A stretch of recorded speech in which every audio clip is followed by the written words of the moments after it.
Ed. Good afternoon. Today's topic about flood is timely. If you've seen pictures from Hurricane Ian, we were talking about this morning, estimates from the PIR this week said that 40% of the 3 hardest hit counties did not have flood insurance. And we're here in the Midwest, and so it's not just hurricanes.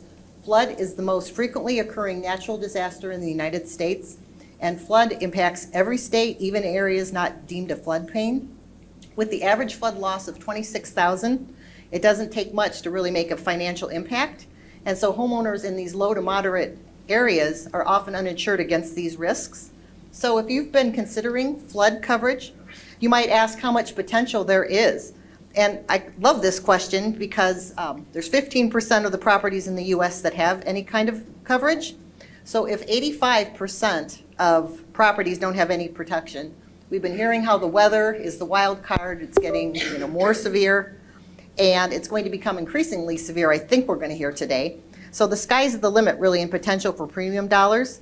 And it's still a very small market. Even if you grow 60% year after year, it's still on a very low base. And private flood is 15% of all flood premiums, and that's about $623 million. The NFIP has $3.57 billion. So I think what you're kind of left with is the universe of properties that will need flood insurance is far greater than the 5 million policies written by the NFIP. And also, I was kind of alarmed when doing a little bit more research that 41 million Americans live in a 100-year floodplain, or roughly 3 times as many as the current FEMA maps would show. And so that doesn't even account for those properties that, you have a torrential rain, development happens and changes, the come into your basement. So today, Casey and I are going to bring in various perspectives. We reached out to some members who write flood coverage to get some of theirs, I wish I knew this, as well as our experts here. So we're pleased to have the expert of these panelists as well.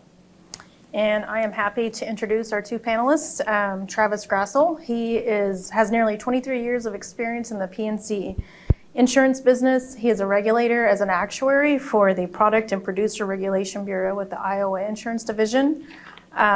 He is also a member of the IID's Innovation Ring team, and he is the NAIC's catastrophe contact for Iowa. Travis attended and spoke as a regulatory panelist at the National Flood Conference in Washington, D.C. earlier this year. Thank you for joining us. Thank you for having me. Our next panelist is Matt Young. He is a senior vice president and head of property treaty underwriting at Swiss Re. He has served in a variety of property and casualty roles while in his 14 years at Swiss Re.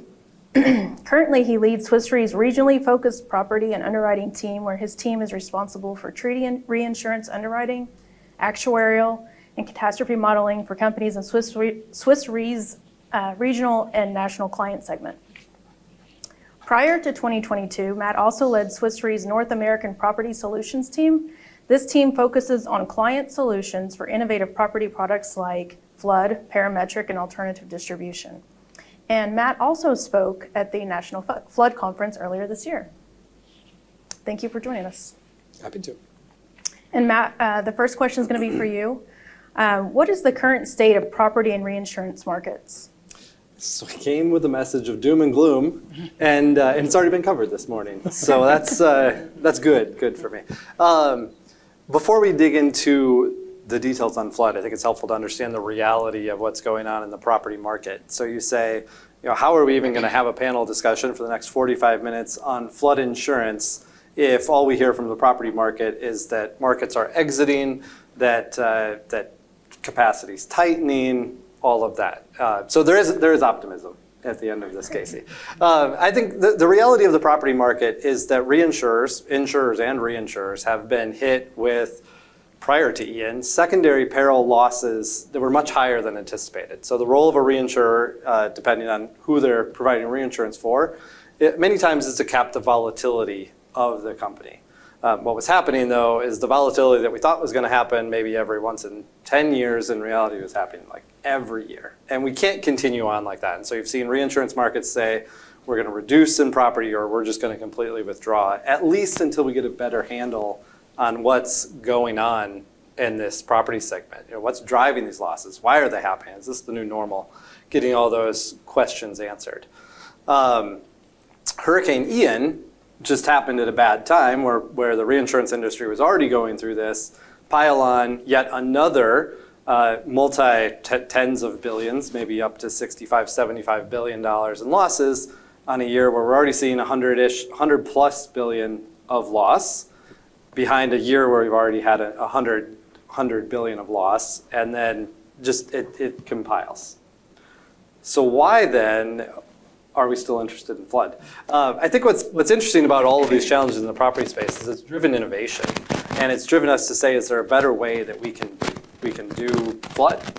And the answer is yes. So whether it is focusing on just a flood product, which is pretty innovative in and of itself in the private market, or things like parametric. So the idea of parametric, if you're not familiar, is there is a trigger, an industry loss trigger basically.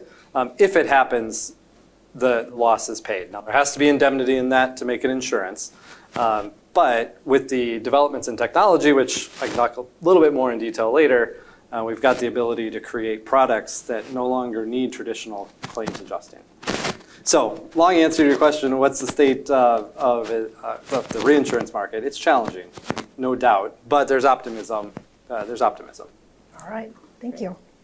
So Travis, a question for you. Based on experience with flooding from the Mississippi in 2008, Iowa seems to be ahead of the curve in regards to some educational things that are happening.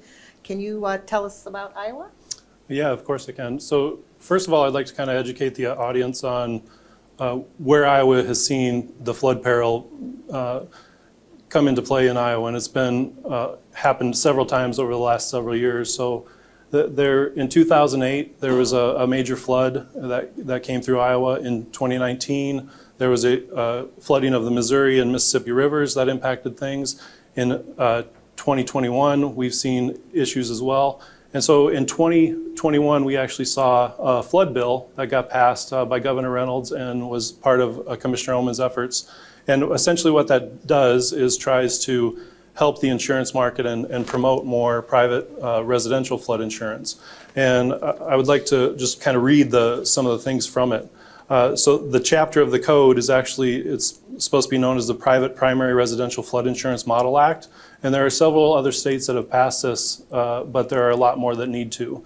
So the purpose of the code is really to provide for the protection of lives and property from the peril of flood, and to encourage a robust private primary residential flood insurance market to provide consumer choices and alternatives to the existing National Flood Insurance Program. The intent is by the legislature, and this chapter is to not restrict the use of existing filings by an insurer or limit the ability of unauthorized insurers to provide flood insurance coverage in our state. And so I think this is very important to help promote what's going to happen with the private flood insurance market. The NFIP is a great program. It provides a lot of great benefits out there.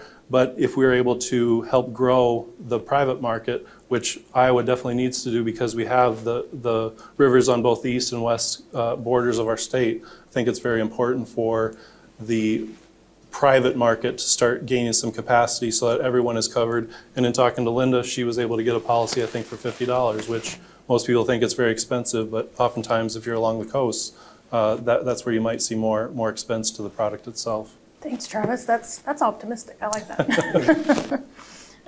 Matt, so what has increased reinsurers' appetite writing flood insurance over the last 10 years and insurers' appetite? Yeah. So I think there's three arms that came together to help reinsurers become comfortable with the risk. And I think reinsurers have been driving a lot of the interest from insurers. So on one hand, what's driven reinsurer interest is just a better understanding of flooding.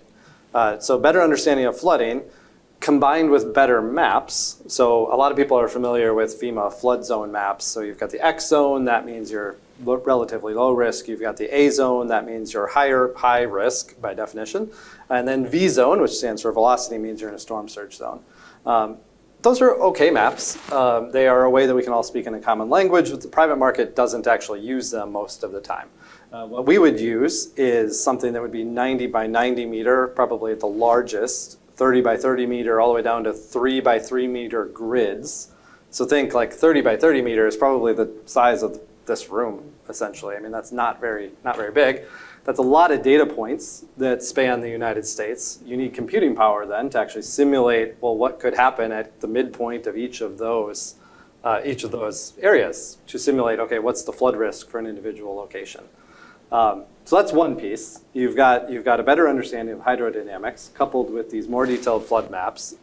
Combine that with more detailed computing power, and we've got technology that can help insurers and reinsurers and the whole industry understand what the risk is and then price it. Now, at the same time, you also have, you had back in, say, 2012, you had Biggert Waters, which was passed with the NFIP. What that did was require that the NFIP seek actuarially sound rates. But in 2014, you had this bill called HFIA, which rolled it all back. So they saw what the impact of actuarially sound flood rates within the NFIP were, and lawmakers said that impacted our constituents more than we thought. We're gonna roll that back. And it took until really this past year for that to get started again. But in that kind of dislocation, I would call it, in say 2014, 15, the private reinsurance market said there must be a better way. So you've got better technology, you've got dislocation within the NFIP, which at the time was really the only primary source for personal lines flood insurance. And then combine that with what was going on in the reinsurance market at the time, which is kind of crazy at the moment to look back at this, but you had excess capital, you had a series of pretty positive loss years, and you had intense competition within the property reinsurance space, which led reinsurers to say, I need a place to deploy my excess capital, and I need a way to do it that is not just fighting over the same premium, but maybe we should enlarge the premium that is in the market. And so those three things really drove it. Now, what reinsurers ultimately do, I mean, we reinsure insurance companies, and so we're providing most often a quota share reinsurance, but some level of heavy reinsurance support. So I think what the industry found in building support among insurers is that we could educate insurers and provide them with some reasonable certainty that they weren't going to take a large loss because we're going to reinsure them. And that's kind of what drove, at a high level, what drove the interest in the reinsurance industry and how that translated interest in the insurance industry. Matt, a question for you. So you were mentioning, getting better at the modeling. One question that I get is smaller carriers wondering, is it possible to offer flood profitably if they're only in one state, several counties, so they're not a big multinational carrier? Of course. It absolutely is. There's a big button there, though. So we've actually seen the most interest and success with small insurance companies.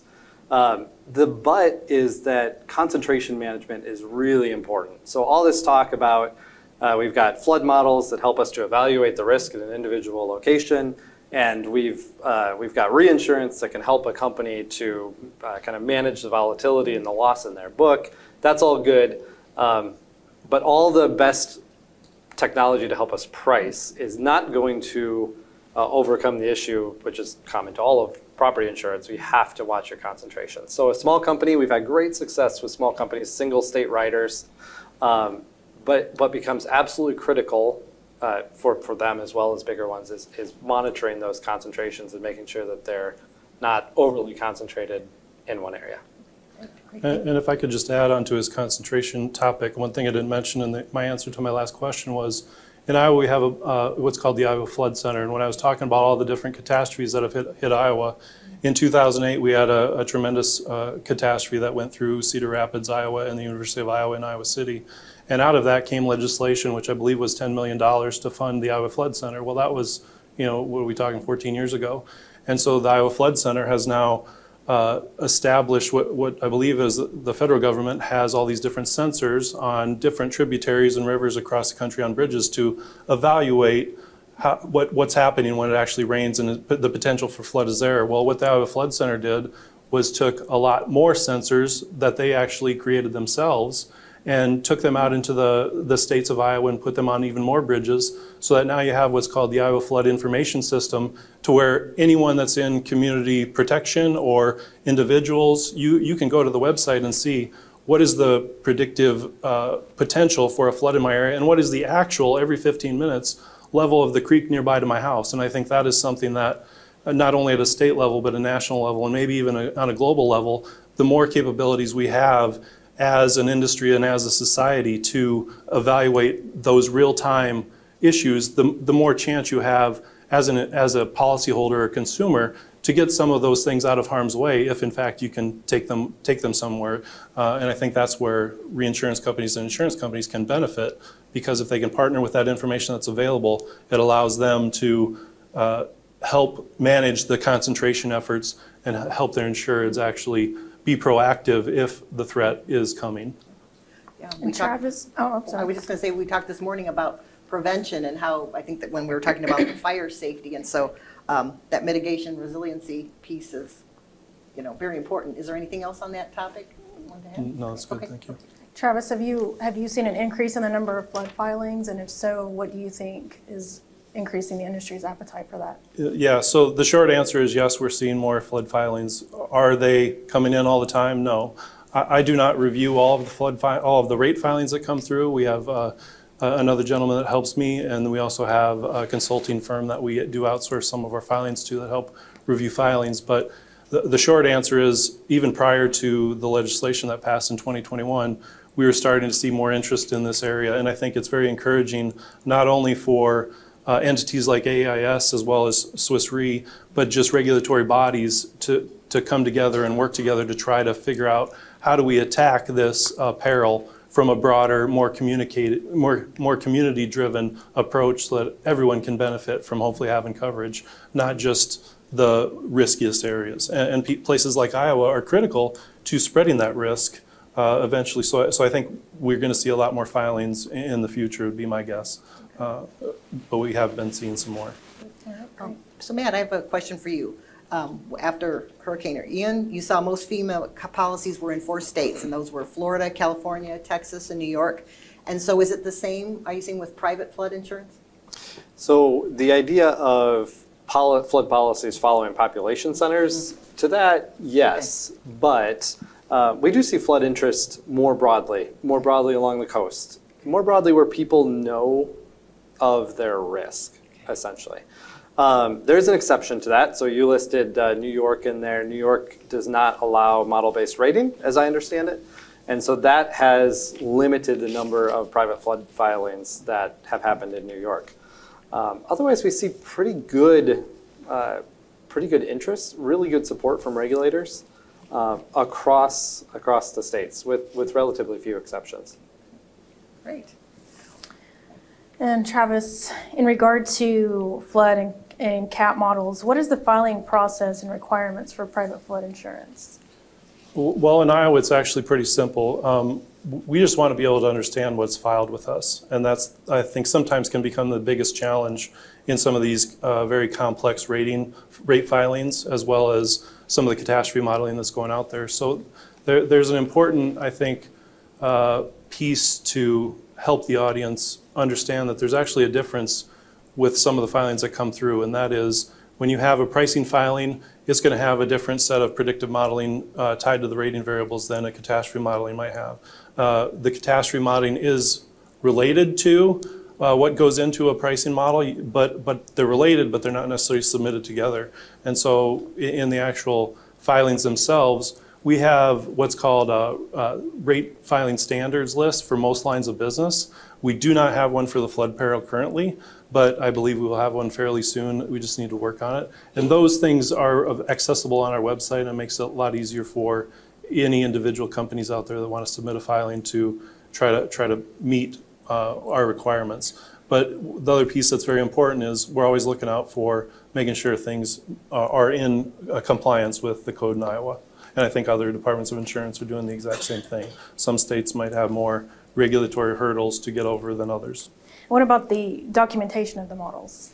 Well, oftentimes, if you're familiar with the CASTIF, Casualty Actuarial and Statistical Task Force within the NAIC, they recently released a white paper on predictive modeling, and that was tied to mainly personal auto pricing and what needs to be in a filing to be supportive of it.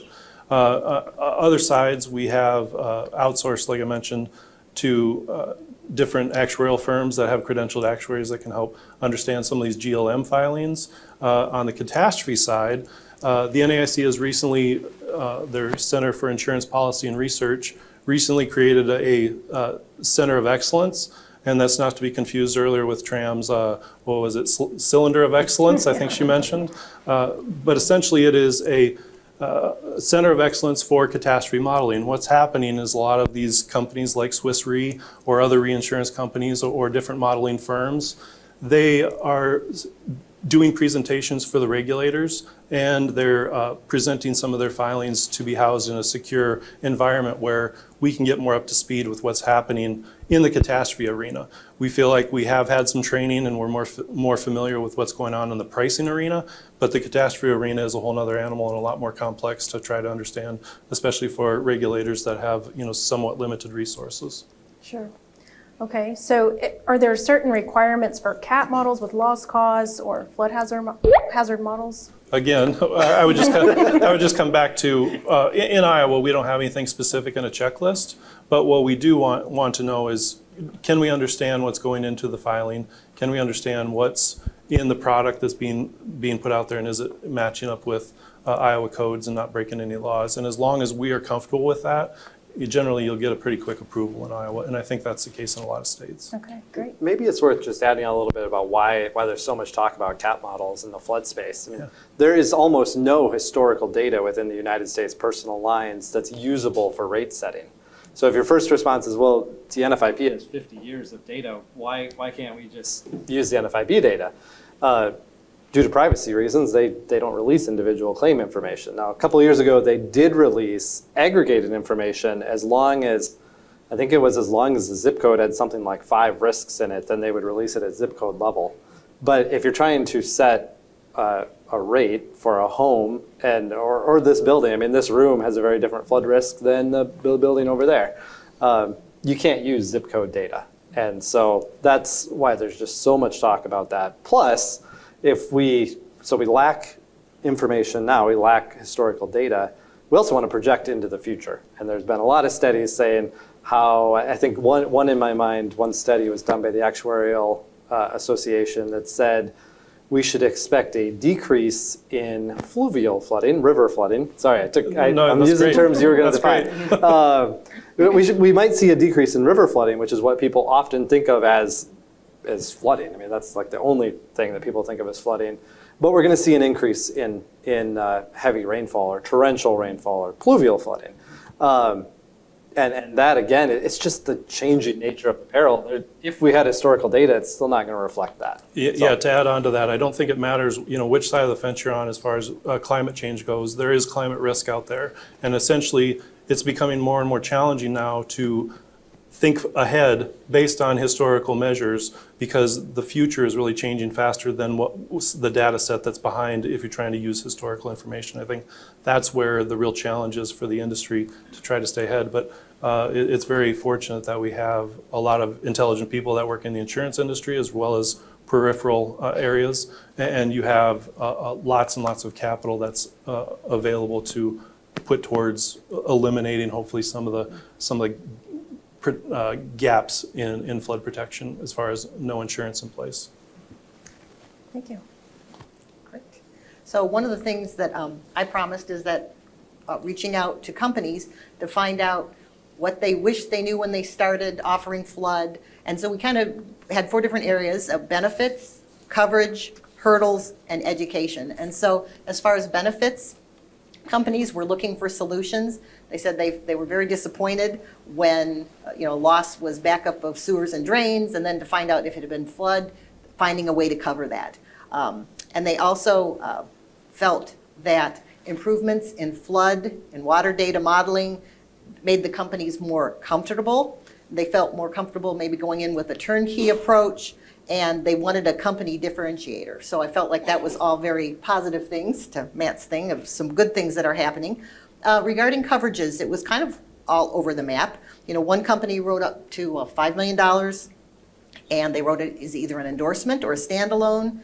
A lot of companies, as an entry point, and so that it would be a little bit more turnkey, would offer limits as low as $5,000 to $50,000 and as an endorsement, although also standalone is offered. And, you know, one of the things that people liked is that the reinsurers can make it as turnkey as possible. A lot of those were geared to low to moderate exposure, but again, you know, everybody is coming in at a different way and there's enough to go around for everyone. But a lot felt like they didn't have to initially offer like the NFIP limits, just a way to get in and take care of, you know, the lower exposure things and for the low to moderate exposure kind of locations. Linda, can I add on there? Yes. Oh, yeah. So I think with that point, if you're an insurer if you're evaluating options for offering flood, that's one of the first decisions you have to make. So do you want to offer an NFIP, a policy that's at least as broad as the NFIP or not? And I use those specific words, at least as broad as, because if you are in a high-risk flood zone, so an A zone or a V zone, and the variations of that, and you have a federally backed mortgage, which is almost all mortgages, then you're required to have flood insurance. For the last 50 years, the only market for that was the NFIP. Now, they did pass law that clarified, it technically didn't change anything, but it clarified that it's okay for a private market policy to satisfy those requirements, but it needs to provide coverage that's at least as broad as the NFIP. If you dig into the NFIP coverages, they're not that broad. So a lot of people would say, well, the NFIP policy, that's kind of like the standard, and it has been the standard for 50 years. If you do an endorsement to a homeowner's policy, you're almost certainly offering coverage that is as broad or broader than an NFIP policy, with one big exception, and that's the limit. So you need to make sure if you want to compete with the NFIP and go after higher risk, you're going to need to offer limits that match the NFIP limits. If you just want to offer supplementary coverage that's similar to a sewer backup, then sublimits are perfectly fine. We've got companies that do both. So they say, hey, I'm in Florida. I have to compete with the NFIP. There's just not that much business if I don't. And then we've got companies that say, I don't care. I actually don't want that business. I really just want the lower risk. I want to dip my toe in the water, pun intended, and see what this is all about before I expand to riskier locations. And what I can say from the regulatory perspective on, say, water and sewer backup levels is we have seen the limits go to higher levels. And so not only is there more desire, I think, to write private flood insurance policies in general, but also on the homeowners' endorsements and optional coverages, there's additional appetite there as well. Thank you. So the hurdles that companies responded to was, number one was IT, just including, you know, the API, determination of floor height, building elevation, because that can be very, very meaningful. And then the second one was just sometimes not knowing what the state filing requirements and the models and what kind of questions they would get. So those were two of the hurdles that they felt. And then as far as education, I think this has kind of come up a lot today. I think I just read that 26% of consumers still think that flood is covered under your average homeowner policy. And again, we know that's not so, but as long as that is out there, or the thought it can't happen to me because I don't live in a floodplain, we're going to have a lot of hurdles to try to get over to make sure people are educated.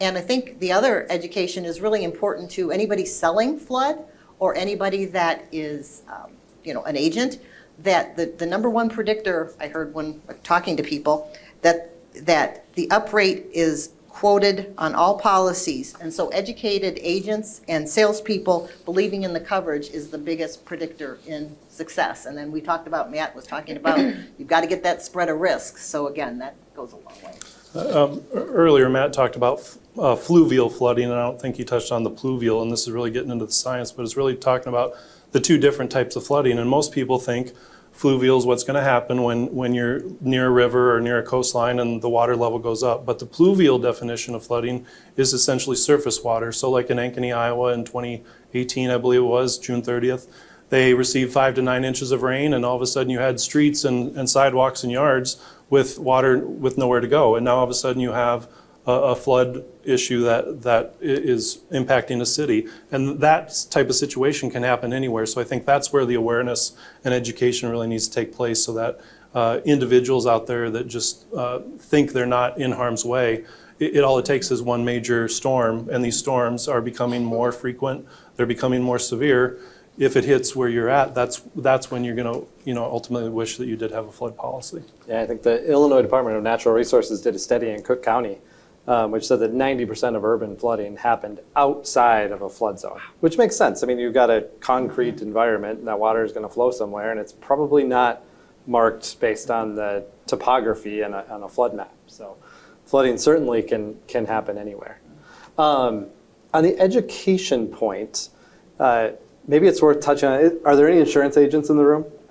Before I offend you? Okay. Nobody admitted to it. I think insurance agents can be the biggest hurdle towards having a successful private flood program. And that's because they know how to sell the NFIP policy, and they're good at, they may be good at it, and they know when they have to sell it, and that's it. Just based on conversations I've heard with agents, they kind of say like exactly what I just said. Why do I need to know how to sell another option? I've got this one, and I know it works, and I know it meets federal requirements. If you think about it, I mean, I bought a new house a couple years ago, and my realtor said, good, you're not in a flood zone. Then my mortgage company sent a letter that said, we've determined that you're in a flood zone X and you're not required to buy flood insurance. And then my insurance agent didn't even mention it, because they're like, oh good, you don't need flood insurance. Like, that's the conversation that has to change to be, you may not be required to buy flood insurance, but you should absolutely be looking at an option for it. And my takeaway from the National Flood Conference in June in Washington, D.C. was really that's the lowest hanging fruit right there is the communication between the policyholder and the agent. Because if it's offered, if it's $50 or it's a very minimal extra expense, I think a lot of insureds out there are going to add that to their policy if it's fairly affordable. And it's the policies that are maybe along the coast where the National Flood Insurance Program has updated their rate making to actually charge more appropriate pricing where they should be collecting a lot more premium. That is really catching the headlines and causing maybe bad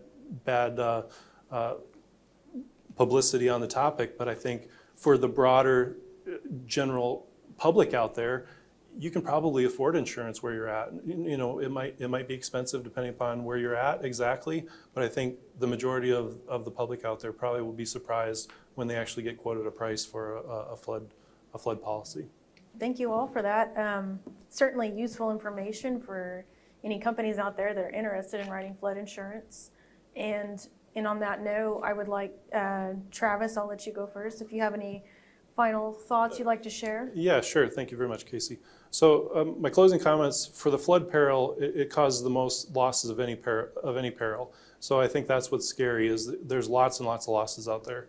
Fortunately, the appetite to write it is increasing thanks to communication and education efforts, not only at the consumer level, but also at the agent level. There's more intelligent risk management techniques and capabilities, and there's increased mitigation and resilience efforts. And there's also a lot of funding going on, as well as strong capacity levels in the market. So we have everything working to our advantage to actually help shrink the protection gap. So together as a strong private flood insurance ecosystem, I think we can pool and spread the flood risks much better to help our economies at all levels, and they'll recover much more quickly when there are catastrophes. So I encourage you, wherever you're at, to try to get more involved in the flood insurance market if at all possible. Thank you. Matt, do you have any final thoughts you'd like to share? I'll just build on that. Sure. So Swiss Re's mission is to make the world more resilient, and I think that's really obvious in the flood space. Resilient communities will bounce back faster than those that are uninsured. It's a little bit of a dated stat. It goes back to Hurricane Harvey, but the average NFIP flood claim in Harvey was something like $100,000.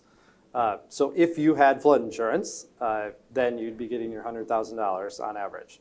The average individual disaster assistance grant, which is meant to be emergency assistance for just an emergency, like getting you housing for the night, was $10,000. So I think there's this big misconception that FEMA is going to take care of anybody who has a flood loss, and that's just not so. I mean, they will help you with emergency assistance, but you're not going to be made whole. And that's really what we're trying to solve, is making people whole for their flood loss. Technology has advanced a tremendous amount. There's appetite in the reinsurance space. There's work to do on the education side. Somebody once asked me, are people going to buy flood insurance, or do I have to sell it? I don't think there's any way around, unless you're in Florida or maybe coastal Texas, you're going to have to sell flood insurance. But if you put the effort into it and do good marketing, good education, the take-up rates can be really good. The premium can be very affordable, like we've already mentioned. And it's a big step towards making sure we've got resilient communities. And I think for the insurance companies out there that will be writing the business, obviously they want to see, is there the potential for a profit in writing this business? And I think the ability to spread the risk now around a large geographic area is really helping make that profit potential possible. Great. Thank you both. That was good information. And I just wanted to give a quick little update on AAIS because the concerns when we did a survey of members was cyber and flood were big in the personal lines space. And so it wanted to give everybody an update, if you didn't know this, that we have partnered in a joint venture with Munich Re to deliver, it's a flood endorsement, and we have a sample manual. And so it's an endorsement to the homeowner's policy, and it's a way to differentiate coverage because now flood would be covered as part of your homeowner's policy. There's flexibility to customize, and AAS can help with the filing of this. And then the pricing support then is provided by Munich Re. And once the homeowners were in 40 of 46 states, so once we get those last 6 states, then we will be going on to do farm properties and then commercial. And of course, as you see, Matt is a wealth of information and he works for Swiss Re. And so again, the market is big enough for everyone. And so I hope if there's any takeaway, you have that. Thank you, Linda.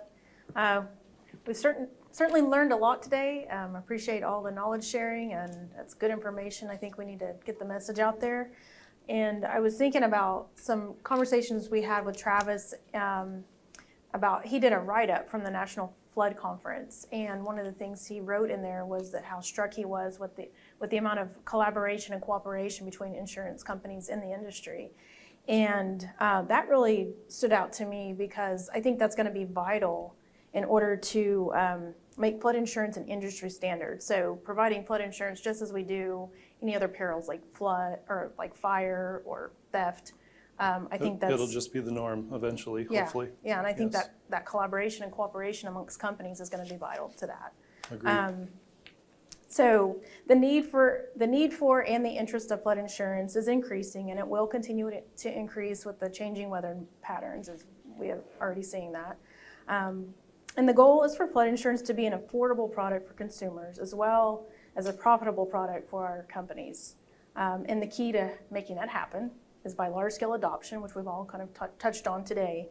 And I think just summing that up, that can be accomplished by a few different ways in combination, educating companies and educating consumers, what's out there, what's available, the ease of implementation for companies, and improved data collection, developing more refined models.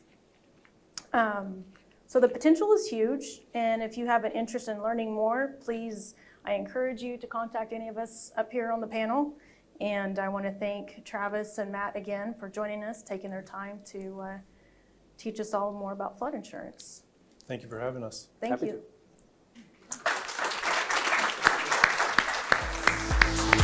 Great, thanks.